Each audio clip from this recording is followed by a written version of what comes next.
Okay, everybody, I have 5 after 12 Eastern Time for those of you who are in Kentucky, 5 after 11 for those of you who are in our other areas. Thank you guys so much for joining us today. We are going to be recording this session, so if you want to access it later, it should be available. So obviously, it's the most wonderful time of the year. I'm really excited that today we pulled out all of our Christmas decorations and they're just sitting in the dining room waiting on us to have our Christmas spirit get with the program and get us going here. So really excited about that.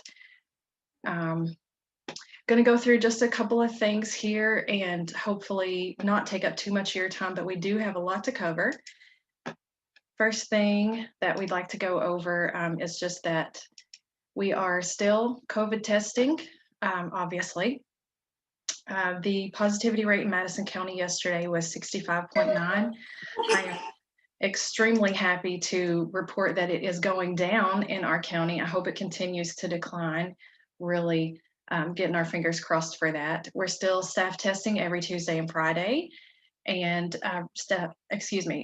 testing the residents every other Friday as well.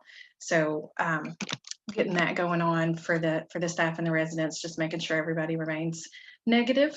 Fingers crossed that we'll continue to be as blessed as we have been in the past with that.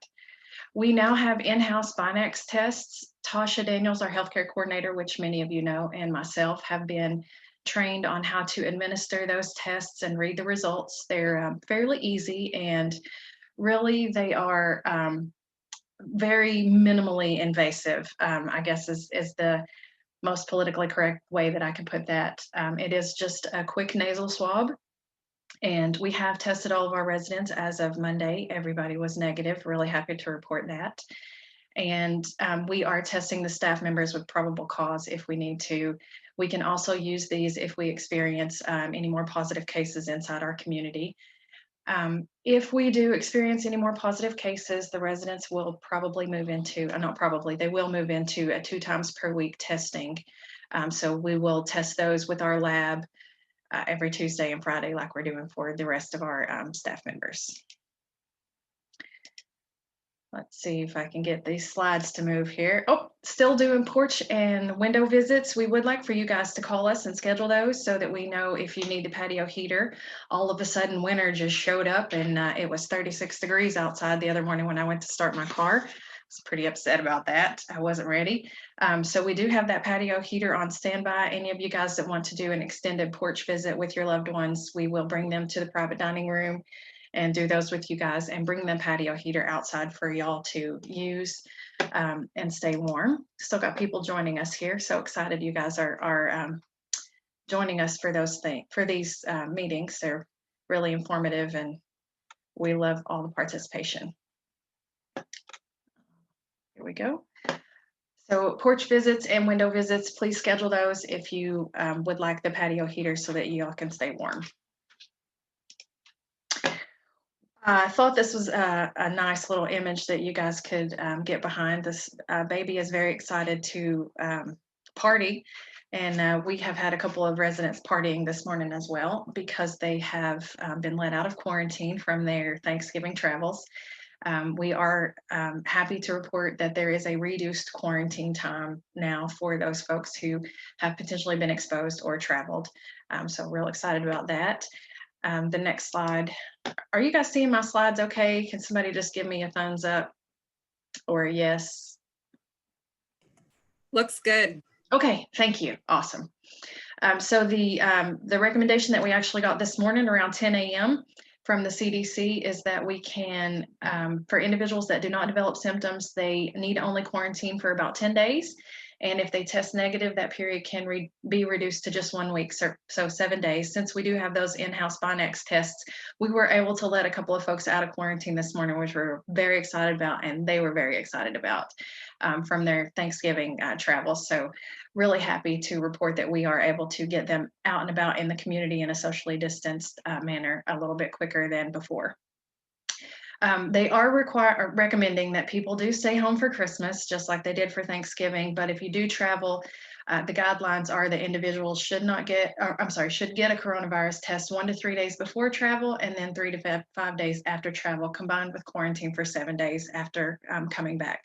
So for those of you who want to take your loved ones home for Christmas, we will be able to test them in-house after they have been in quarantine for 7 days. We'll give them a 7-day test. And if they are negative, we will let them out of quarantine on day 7. If they are not, obviously, we're going to call and let you guys know. And if they travel and they come back and they develop symptoms, obviously, we're going to test them sooner and let you guys know about that with our communication. So we have been assigned to Walgreens, and they have already contacted me in regards to setting up our vaccine clinic potential. We are very excited about this initiative. We have a little bit of extra information I'll share with you.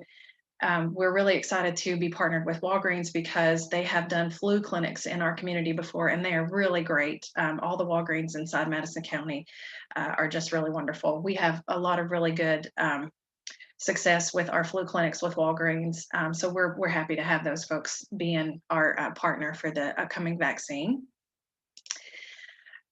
After this meeting, I'm going to send some things to your email, which is some information from Jaybird Senior Living about the vaccine update.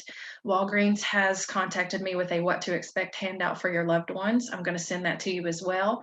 And then recently, PCA Pharmacy, who is an associate member for the Kentucky Senior Living Association, did a roundtable discussion about the vaccine, and they issued an FAQ, frequently asked questions page. I'm going to send that to you guys as well. It has some really great information on it, lots of really good questions on that document. So if you have some opportunity to read that, I would encourage you to do so. It's very informative and exciting, to say the least. I just pulled question number 11 off of the FAQ yesterday because I wanted you guys to see who will have access to the COVID-19 vaccine first. It looks like they're going to do a phased in approach for a phase 1A and a phase 1B. Phase 1A is going to be healthcare workers, frontline workers that are with the COVID virus every day. And then phase 1B are going to be those people with underlying conditions that put them at a higher risk of severe disease or death, including those in populated settings like skilled nursings and assisted living facilities. So we're really excited about that potential. I was talking to a family member this morning, and she is really excited as well. We could potentially see that vaccine rolling out as early as the 3rd to 4th week in December. And potentially early January. So it really kind of depends on Operation Warp Speed and how the CDC feels about and the FDA feels about the vaccine. So we're going to obviously keep our eyes and ears on that at all times. I am very happy to report that Jaybird Senior Living does all of that dirty work for us. So they are on top of what's going on with the vaccine, and they will definitely keep us updated at the community level as to how that's going to look for your loved ones and our staff members. And of course, we will keep you updated as well. Let's see. I got this really cool thing from Nurse Joy, who is our infection control specialist, as well as recently she's been a counselor for us when we call her with our various situations.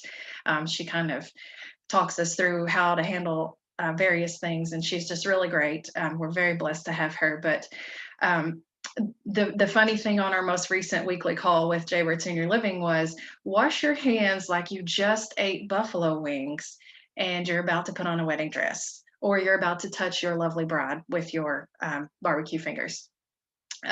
December is actually National Hand Washing Awareness Month, I believe, if I'm getting that correct.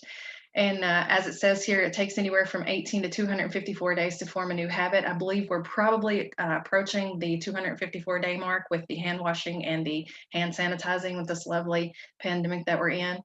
But just a couple of really quick tips that were included on our call this most previous Tuesday was: use enough alcohol-based hand sanitizer to cover all surfaces of your hands. Your hands should stay wet for around 20 seconds if you use the right amount. And then, of course, wash your hands with soap and water for at least 20 seconds when they're soiled, before eating and after using the bathroom. So row, row, row your boat, or the ABCs 2 times.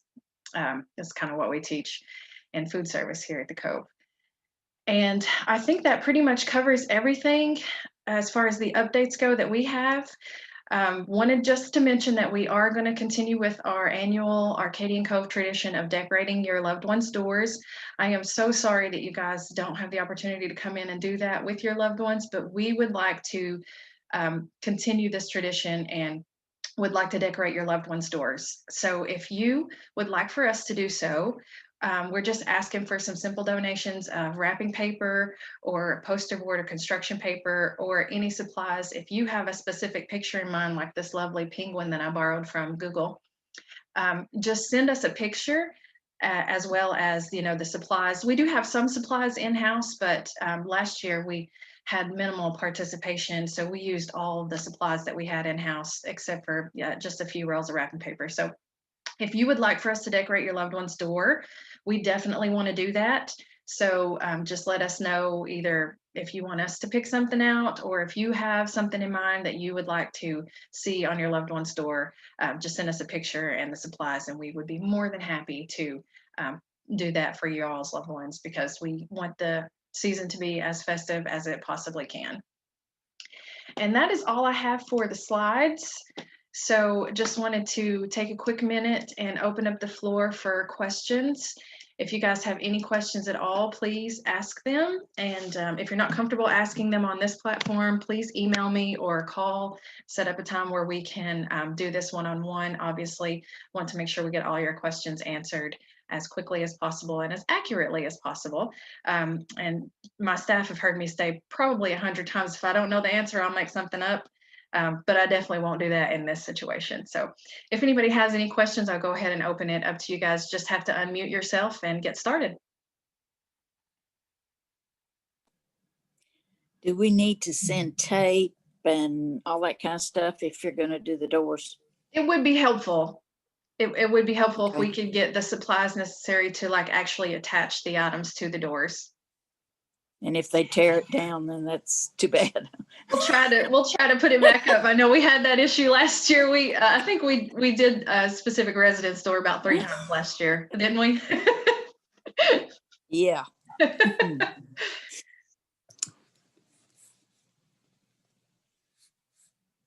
Anybody else have any questions? You guys are always so quiet.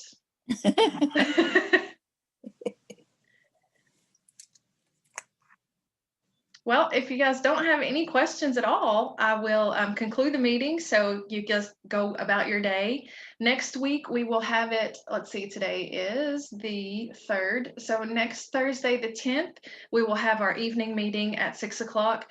I will do my best to get an invitation out to you guys by the 8th. And I'll let you know what we plan to cover. And if you guys have any questions at all, you know how to find us. Give us a call the community, call our cell phones, or send me an email, and I'll be happy to set up one-on-one Zoom meetings. Terry Barnes, I did want to address your question that you sent to me earlier.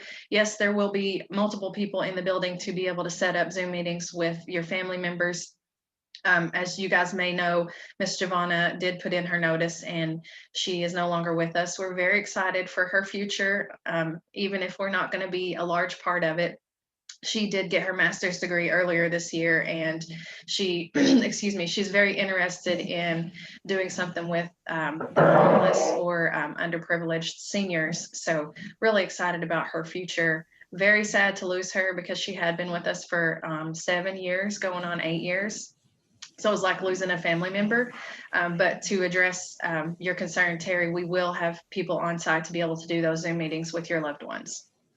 Great, thank you, Chris. And Giovanna has been just wonderful working with her. Yes, she really was, and it's really hard for us to move on. She's got a large legacy for the next person to fill.